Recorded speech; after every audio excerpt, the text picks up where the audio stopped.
හරි චන්දු ඔයාටත් එසේම වේවා. ඔයාට මතකයි නේද පෙරේද පිංගි එක මං ගියේ? මතකයි නේද? ඔව් මට හොඳට මතකයි. මේ ඔයා එදා නේද අර ගිහිල්ලා පිංකි බොනා වගේ අර සෝස් බෝතලේ හරාගෙන ඩෙස් එක පුරා මල මගුලක් කරේ නැටුවේ ඒ දවසේ නේද? ඔව් ඒ දවසේ තමයි. අපි එහෙනම් හිට අවුරුදුනේ අපිට. අද රෑ නේද අවුරුදු? ඔව් අලුත් අවුරුද්ද පටන් ගන්න කලින් අපි පිංකිත් එක්ක පාටියක් දාමු. චන්දු මේ වරෙන් මට නාගන්න ඕන ටක් ගාලා. මොකක්ද උඹ බිත්තර දාන්නද ඔක ඇතුළට වෙලා? හරි තාත්තා ටක් ගාලා නෝ මේ සහන් ඔයා කියන්න එපා මේ අර විදියට මම පිංකිත් එක්ක ගිහලා සෝස් බෝතල් අරගෙන නාඩගමක් නැතුව කියලා අපේ තාත්තට. දන්නවනේ තාත්තගේ හැටි. අම්මා නම් තව හොඳයි අම්මා රටන ඉන්නේ. දන්නවනේ අපේ තාත්තගේ හැටි. මාව දෙකට නමලා කිහිල්ල ගහගෙන ඉන්නේ. උඹ මොන ලබ්බද්දියකෝ රෙඩි එකක් තියාගෙන මේ කරන්නේ කතා කර මී හරකා. මේ නෑ තාත්තේ. මම මේ සිග්නෝ කාර්මික රෙඩි කරාවේ. මොකද මම කෝල් ගන්නත් පුළුවන් මේ රෙඩි වලින් දැන් තාක්ෂණය ගොඩක් දියුණු වෙන්නේ. ටීවී එකෙන් බව කෝල් ගන්න පුළුවන් අපිට දැන්. තාක්ෂණය ඉදපන්තොට තාක්ෂණය පෙන්වන්න මං. හරි මම තාත්තට කියන්නේ මේ පිංකිත් එක්ක ඔයා එදා මේ සෝස් බෝතල් අරගෙන නාඩගමක් කරා කියලා චන්දු. හරි දැන් කියපන් ඕකට බෝ මගෙන් මැරුම් කන්න නැතුව කියපන්. එදා මොනවද තව උනේ මට මතක නෑනේ කියලා කියපන්. නැත්තම් තව මගේ අදින් මැරුම් කනවා යකෝ. හරි තාත්ති මං කියන්න. මේ සහන් එදා මොනවද උනේ මට ගොඩක් අමතකයිනේ අනේ. ඇයි මැත්තක නැද්ද උඹට? උඹ ඇහුවේ කසාද බඳින්න පුළුවන්ද කියලා පිංකිව මතක නෑ උඹට? ඇයි උඹට තව මතක නැද්ද? ඇයි යකෝ අපි දෙන්නත් එක්ක නැටුවේ හොඳට සෙල්ලම් කරගෙන පිංකිත් එක්ක උඹ නැටුව නැටිල්ල ලස්සනට.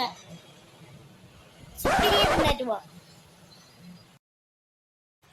ඇයි උඹට තව මතක නැද්ද උඹ පිංකිත් එක්ක එකතු වෙලා තාත්තට උඹේ බැන්න මුණු හාර්ප කියලා සුපිරි බැනිල්ලක් බැන්න තාත්තට. උඹට මතක නැද්ද ඒවා? හරි මං තියන්න තාත්තා නෝගේ පේනවා ටක් ගාලා තියන්න. බයි. මොකක්ද යකෝ ඔය කිව්වේ? උඹ මගෙන් මැරුම් කන්නද පළ කාමරේට බොරුවට මෙතන රෙන්න කියලා ගිහිල්ලා මෙතනට වෙන කෝල් කර මට සී වෙනවා මුගේ වැඩ. පළයන් යන්න කාලකන්නිය.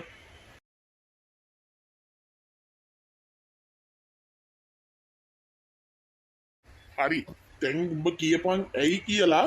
ඇයි මේකෝ එම වැඩක් කරේ කියලා. අනේ සමා වෙන්න තාත්ති ගන්න නම් එපා. ගහන්න එපා. තුට මම අද දෙන්නේ මෙන්න මේ බැට් එකෙන් ඒක දැනගනින්.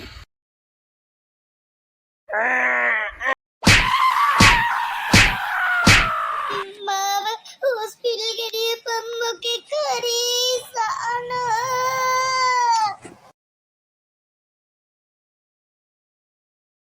උඹ මොකද බම් මේ කරගත්තේ? කරගත්ත නෙමෙයි යකෝ කරා උඹ. මම මොකද්ද කරේ? උඹ නේනම් අපේ තාත්තට අර එක එක ඒවා කියලා තිබ්බේ. පිංකිත් එක්ක මේව කරා එක එක ඒවා කියලා තිබ්බේ උඹ නේනම්. ඉතින් ඊට පස්සේ මට ඕක තාත්තා රේඩියෝ එකෙන් අහගෙන ඉඳලා මට බොල්ලක් අරගෙන බොල්ලන් නෙමෙයි බං ඒක බැට් එකක්. ඒකෙන් නෙළුවා හොඳටම. මගේ කොන්ද රිදෙනවා ඒකයි මම මේ හොස්පිටල් ආවේ. හරි අමාරුයි මට. ගොඩක් රිදෙනවා ඇඟ. අනේ සමා වෙන්න චන්දු. ආයේ මං හිම දෙයක් කරන්නේ නැහැ. මං දන්නේ නැතුවනේ කරේ වැඩේ. මං දන්නව නම් ඒ වගේ වැඩක් කරන්නේ නැහැ. අනේ සමා වෙන්න මට. හරි. දැන් යනවක මෙතනින් මට වද දෙන්න නැතුව. උඹ කොහේ හිටියත් මට හොස්පිටල් එකේවත් ඉන්න බෑ. උඹ නිසා උඹ වදයක් වෙනවා මට. යන්න මෙතනින් යන්න. ඇයි යකෝ හොස්පිටල් එකේවත් ඉඳහසේ ඉන්න තැනක් නැහනේ. මැරිලාත් ඉන්න බැරුව යයි මට. අරුව මොකද බං අර පණ කඩාගෙන hina වෙවි දුවගෙන එන්නේ? උඹ දන්නවද අලුත්ම ආරංචිය? මොකද්ද බං අලුත්ම ආරංචිය? ඊයේ මම මරු ආතල් එකක් ගත්ත චන්දුගෙන්. ඊයේ එක එක කෙටි වගේක් කියලා තාත්තට මම ඊට පස්සේ චන්දුට හොඳටම ගාලා තාත්තා. යන්න හොස්පිටල් එකේ දැන් නවත්තලා. ඈ? උඹ ඒකටද මේ hina වෙන්නේ බණ කඩාගෙන? ඔව් බං පට්ට ආතල්නේ වැඩ. ඒ දෙකින් විතර. යකෝ යාළුවෙක් වුණාම කොහමද බං ඉන්නේ? යාළුවෙක්ට කරදරයක් වුණාම ඕම hina වෙවි දඟලනවා. මම මහා මොකෙද්ද වන්ද බං? මං හරියට කනගාටු වෙන උඹ වගේ එකෙක් මට හම්බුණාට. අනේ අම්බපා. ඒ වුණාට බං ඒක ගන්න ආතල්නේ. ආතල් නෙමෙයි යකෝ මගේ හොඳම යාළුවෙක් ඌ. යමන් දැන් බලන්න කොහෙද හොස්පිටල් එක තියෙන්නේ? හොස්පිටල් එක නම් තියෙන්නේ යකහඩුවේ. යන්ද? ආහා යන්කෝ. ඉක්මනට යන්.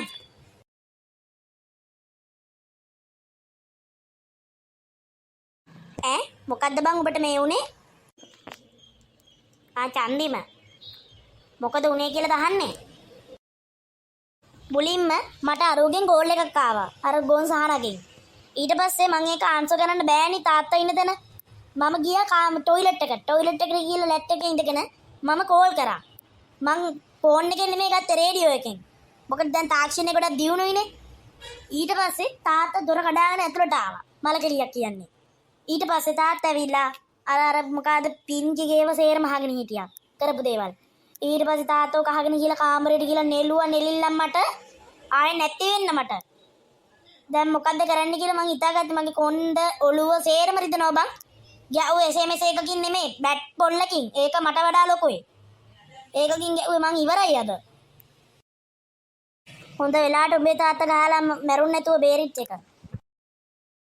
මොකද්ද බං දැන් මූ කියන්නේ? මොකද්ද? තොට මම යකෝ මේක හොස්පිටල් එකට ගහගන්න එපා යකෝ කියලා ගහපන් මේක හොස්පිටල් එකක්. අන්න නර්ස්ලත් එනවනේ අනේ එපා යකෝ. මගේ නම්බුව කන්න එපා යකෝ. එපා කියලා. අනේ මගේ කොන්ද. ඈ ડોක්ටර්ත් ඇවිල්ලා මගේ එකට තඩි බෑවා නේද? අනේ මට බෑ. අම්බෝ මගේ තට්ටේ.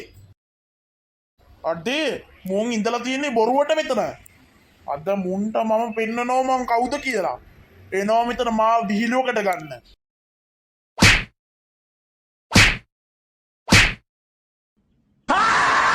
අම්මේ මගේ කොන්ද. ඊට අපයි යකෝ මගේ කොන්ද කැඩුණා ආයේ. අර එම් ගුටි කෑවම දින ડોක්ටර් කෙනෙක් ගුටි කෑවා. අනේ අම්මපා. අන්තිමට අපිව බල්ලෝ බලල්ලු වගේ එළියට ඇදලා දැම්මනේ ડોක්ටරයා. මේ ඔකට ගෙන ගහපන්. මේ බං ගුටි කාලත් ඇඟට ගොඩක් අමාරු එකේ අපි පින්කිත් එක්ක ගිහලා පාටියක් දාමුද? අද 31 රෑනේ. හෙට ජනවාරි 1 වෙනිදානේ. අද 12න් පස්සේ ජනවාරි 1 වෙනිදා. ඒක නිසා අපි දැන් පාටියක් දාමු. නැත්තම් අපිට කවදාවත් මේ ආතල්ලෙක් ගන්න වෙන්නේ නැහැ. උඹ කියන එකේ ඇත්තක් තියෙනව නේද? හරි එහෙම කමරමුකෝ අපි. ඒකත් හොඳ අදහසක් නේද? එහෙනම් අපි දැම්ම යන්. පින්කි බලාගෙන ඉන්නවා ඇති. කෝල් එකක් දීපන් පින්කිට අදරයි පාටියක් දාමු කියලා. උඹම දීපන්කෝ. යකෝ ෆෝන් එක දාලා ඇවිල්ලා කියපන්කෝ. එහෙනම් අපි එහෙ ගෙදරට ගිහිල්ලාම කියමු පින්කිලයි. එහෙම යන්නේ කොහමද බූරුවෝ පින්කිලා ගෙදරට? පින්කිලා ගෙදර හැමතැනම සිකියුරිටි ගාඩ් දාලා වගේ අම්මා ඉන්නවා. ඉතින් අපිට වුණොත් එහෙම අපි වුණොත් ඒ අම්මට අපිව දෙකට නමල කිහිල්ල ගහන් යයි. ඒ තරම් පොරක් මෙයාලගේ අම්මා පින්කිලයි අම්මා. ඒකත් ඇත්ත නේද? අපි හිමින් මාරු වෙලා යන්. හරි යන්කෝ. මම නම් ඔය කීමනට එකක වෙන්නේ නැහැ. එක පයින් එකක වෙන්නේ නැහැ මං. හරි දැන් ඒව වැඩක් නැහැනේ. අපි යන්කොටක් ගාලා පරක්කු වෙනවනේ.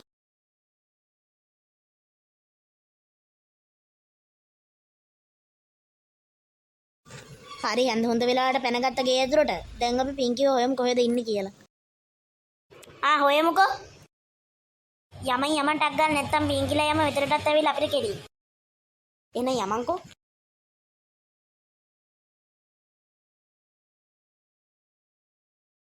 අන්න බල පිංකි එනවා.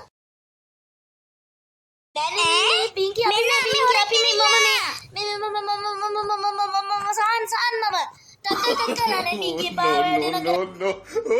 ඇයි පුතේ කෑගහන්නේ? මෙන්න හොරෙක් ඇවිල්ලා. හොරු? කවුද පුතේ හොරු? මේ ඉඳගෙන ඉන්නේ. මේ කවුද යකෝ මේ? ගෑනු ළමයි ගෙදරකවත් තියාගන්න බෑ. දපම් මුන්ට මමද? අනේ ආන්ටි ඔකෙන් ගන්න බානේ නේ ඔකෙන් ගන්න බානේ නේ. අන්න චූටි කොටුවකින් ගන්න අන්න චූටි කොටුවකින් වෙන්නකින් ගන්න. ඔනේ දෙකකින්